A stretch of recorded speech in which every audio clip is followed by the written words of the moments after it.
Es probable que usted haya visto por las redes sociales un llamado a firmar el apoyo al proyecto de paridad. ¿Y por qué? La paridad está en riesgo, señalan algunas, algo que se analiza como un escenario posible a propósito de la presentación oficial o la ratificación que hace el CERVEL a través del diario oficial el fin de semana de quienes efectivamente continúan como personas o como listas en la ruta a la Convención Constitucional. Vamos a conversar de esto con Julieta Suárez Cao, que es profesora de la Universidad Católica, doctora en Ciencia Política e integrante de la red de politólogas, y vamos a agregar además una de las autoras del proyecto de paridad para saber qué es lo que está pasando. ¿Cómo estás, Julieta? ¿Qué tal? ¿Cómo estás? Buenas tardes. Muy buenas tardes. ¿Por qué está en riesgo la paridad en la Convención Constitucional? Algo que fue tan importante de conseguir. Mira, de forma más específica, el tema es que lo que pedimos es que nos expliquen por qué no se respetan los mandatos de posición que tiene la ley en la paridad de entrada, ¿sí? No estamos hablando de la paridad de salida, sino en la estructura de las papeletas, de las listas. La ley es clara en que dice que todas las listas tienen que estar encabezadas por mujeres y que a partir de eso se van encadenando los sexos de manera alternada y sucesiva. En ese sentido, las listas deberían conformarse por candidata mujer, candidato hombre, candidata mujer, candidato hombre, y así sucesivamente. Sin embargo, nos encontramos con que hay 37 listas de las presentadas, aprobadas por el CERVEL, en los cuales no se cumple este mandato alternado de posición, que es lo que vulgarmente conocemos como cebra, ¿no? Y que se habló en todas las comisiones, cada vez que presentamos el proyecto, todas las diputadas y los diputados cuando hablaban de la cebra, y esta es la idea de la cebra, ¿no? La alternación sucesiva de las rayas, hombre-mujer, y ahora encontramos estas 37 listas en las cuales a veces tenemos 2 mujeres juntas, 2 hombres juntos, y de esas 37 listas hay 22 que quedaron así porque hay algunas candidaturas rechazadas, ¿no? Y entonces, bueno, eso altera la cebra de alguna forma, pero hay otras 15 que se inscribieron directamente así. Entonces, estamos un poco preocupadas porque estos son casos típicos de válvulas de escape que ocurren mucho en la legislación de cuotas de género, de paridad, ¿no? Que es la famosa echa la ley, echa la trampa. La ley es clara y, sin embargo, cuando se implementa, pasan cosas que hacen que no se cumpla lo que estaba escrito y que no se cumpla el espíritu de la ley, no solo lo que estaba escrito. Cuando tú hablas del mandato de posición, hablas efectivamente de una norma que está escrita en la ley. Exacto, la ley dice que las listas tienen que estar encabezadas por mujeres y que después se tienen que ir alternando los sexos sucesivamente. Alternancia sucesiva, de ahí la cebra. Después la ley dice que en el caso de listas impares, que no es obligatorio, ¿no? Las listas deciden con un límite cuántas candidaturas presentar. Pero en el caso de las listas impares, como matemáticamente, si tenés, no sé, 3 candidaturas, es imposible que sean 50-50, dice que en ese caso un sexo puede superar al otro. Si lo lees en conjunto con la alternancia sucesiva y el encabezamiento por mujeres, lo que implica es que en las listas impares tenés una mujer de más que es la que cierra la lista.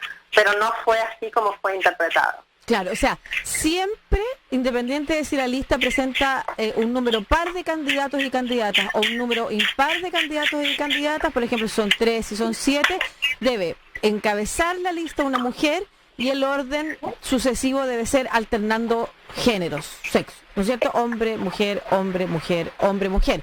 Si resulta que la lista es impar, entonces va a empezar con una mujer, porque así lo dice la ley, y va a terminar con una mujer. Si la lista porque así lo dicen las matemáticas. Porque así lo dicen las leyes de la matemática también. Y si es par, va a partir con una mujer y va a terminar con un hombre. Porque así lo dicen también nuevamente las leyes de la matemática. Ahora, tú señalas que hablas de la válvula de escape. ¿Tú crees que aquí hay una intencionalidad para efectivamente perjudicar a un género por parte de las listas, o puede haber una mala interpretación? Y te lo pregunto porque el mismo CERVEL ratifica esas listas.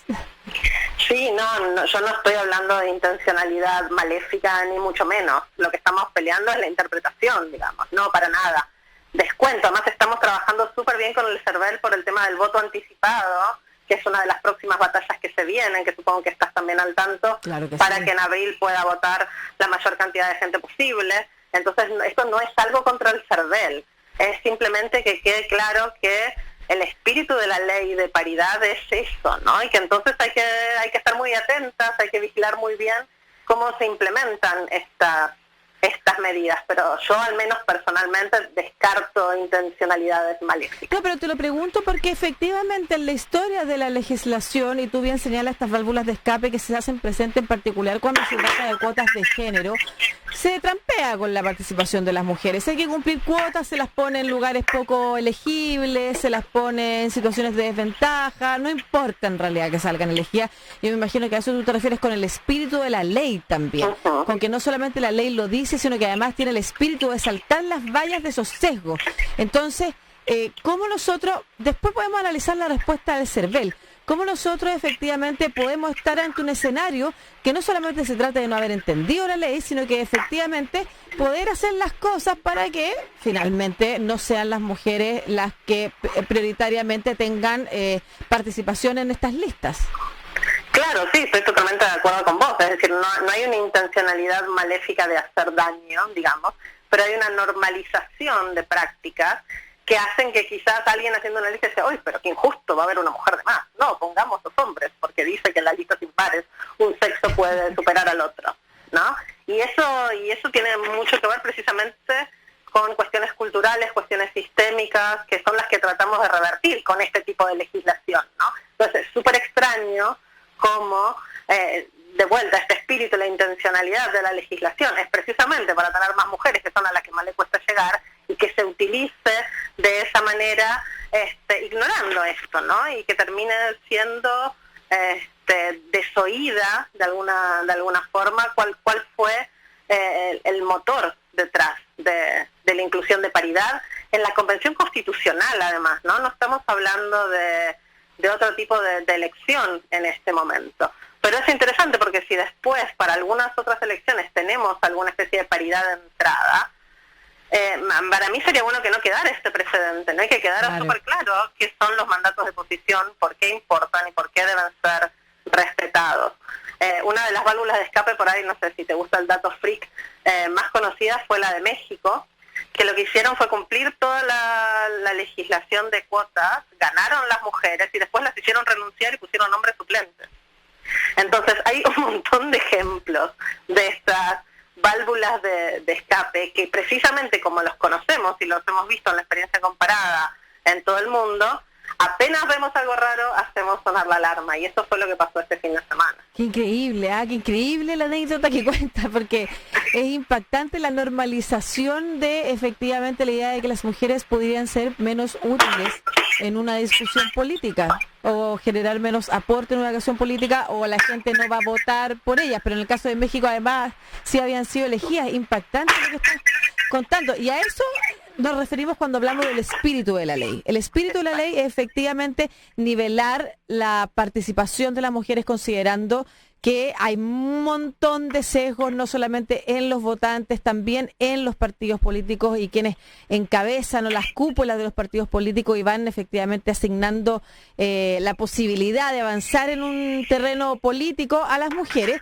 Y esos sesgos entonces tendrían que enfrentarse a esta ley que permitiría que las mujeres tuvieran mayores oportunidades de llegar y de llegar en forma paritaria. Ahora, ¿cuál es la interpretación que hace el CERVEL de esto?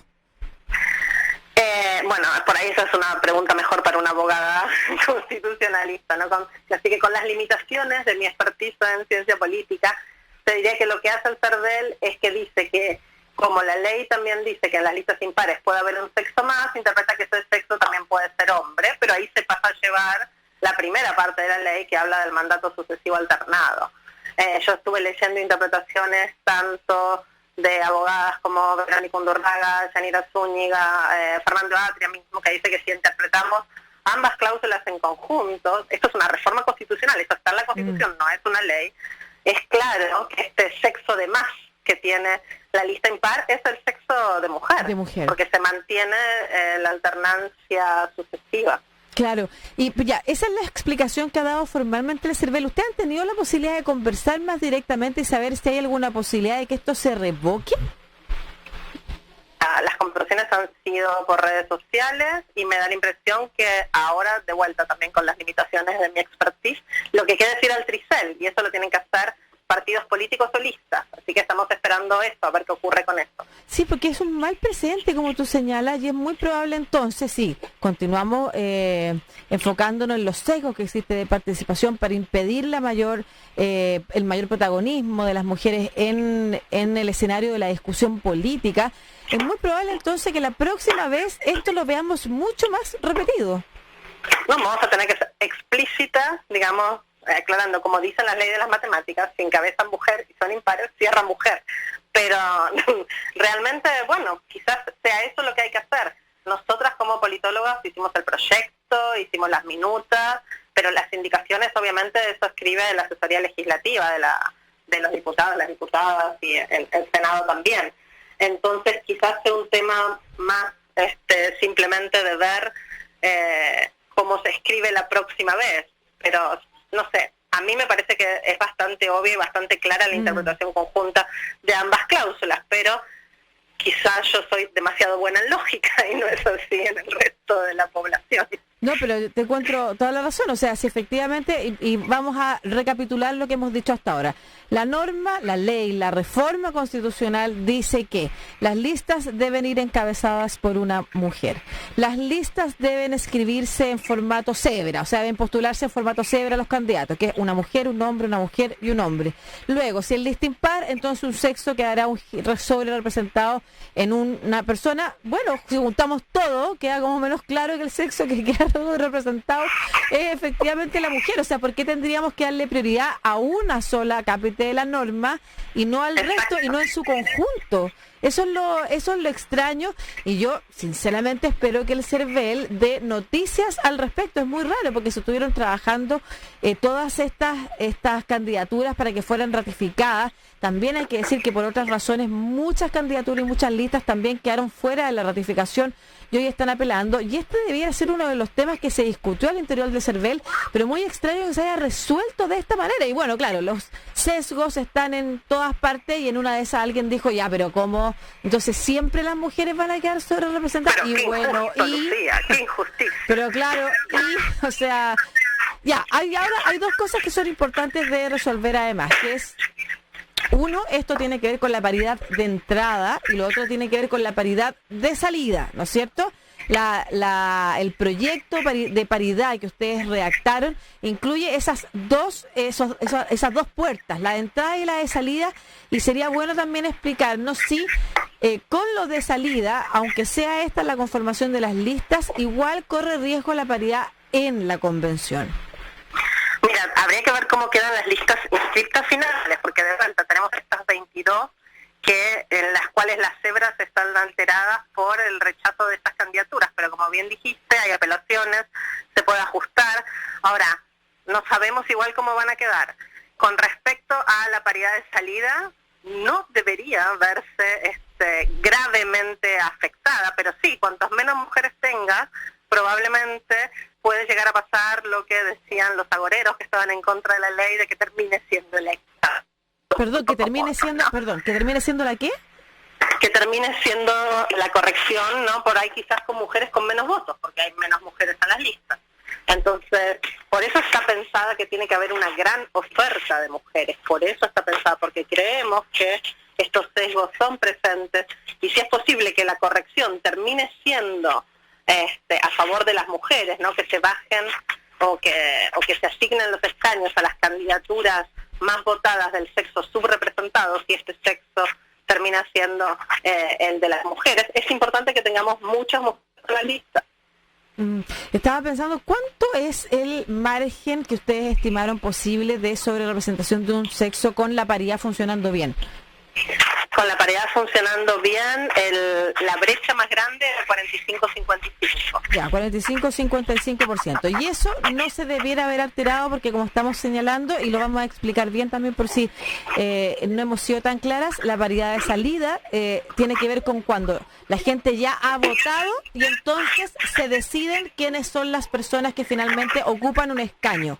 Y ahí es que se hace el cálculo, primero pasando por este sistema de Hond, que es como la designación de escaños por la cantidad de votos que tiene una lista, quiénes son los más votados de esa lista, y luego entonces se corrige. Si hay más mujeres que hombres, entonces sube un hombre, o si hay más hombres que mujeres, sube una mujer, y así entonces no debiéramos abrirnos de esa brecha de 45-55.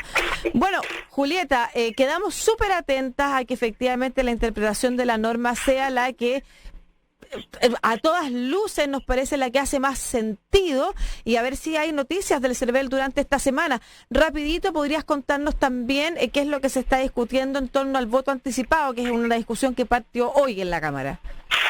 Sí, lo que se está discutiendo, bueno, y se vino discutiendo desde antes del plebiscito, pero no se llegó a implementar por falta de voluntad política, es la posibilidad que ciertos grupos puedan votar en fechas anteriores a la elección para descomprimir en caso de pandemia, pero también para acercar el derecho a voto a grupos, por ejemplo, afectados por COVID o a adultos y adultas mayores, pero particularmente a mí me parece lo más importante a las personas que tienen derechos políticos, pero que están privadas de libertad o esperando sentencias o con penas no aflictivas, con las cuales, a pesar de tener el derecho... Hemos perdido Ay, perdón, te estábamos perdiendo, Julieta. Para cerrar entonces, a las personas que tienen derechos políticos pero están privadas de libertad. Exacto. Perfecto, estaremos atentos entonces y atentas a esa discusión que ya comenzó hoy día en el Congreso, a ver también cuánto antes se iniciaría ese proceso, que me imagino que es una vez que se aprueba la ley, el CERVEL entregará esa información y a quienes efectivamente se le podrá, y la forma en la que se podrá efectivamente hacer valer este derecho que tiene todo ciudadano y ciudadana. Julieta Suárez Cao, profesora asociada de la Universidad Católica de Chile, doctora en Ciencia Política de la Universidad de Northwestern e integrante de la red de politólogas. Muchas gracias por esta conversación. Como digo, seguiremos atentas a lo que señala el CERVEL en relación a esta paridad, porque es bueno ya que nos hagamos cargo de los sesgos. Yo creo que en la medida que los invisibilizamos y los naturalizamos es más difícil confrontarlos. Un abrazo, Julieta. Muchas gracias a vos, Lucía. Un abrazo fuerte. Chao.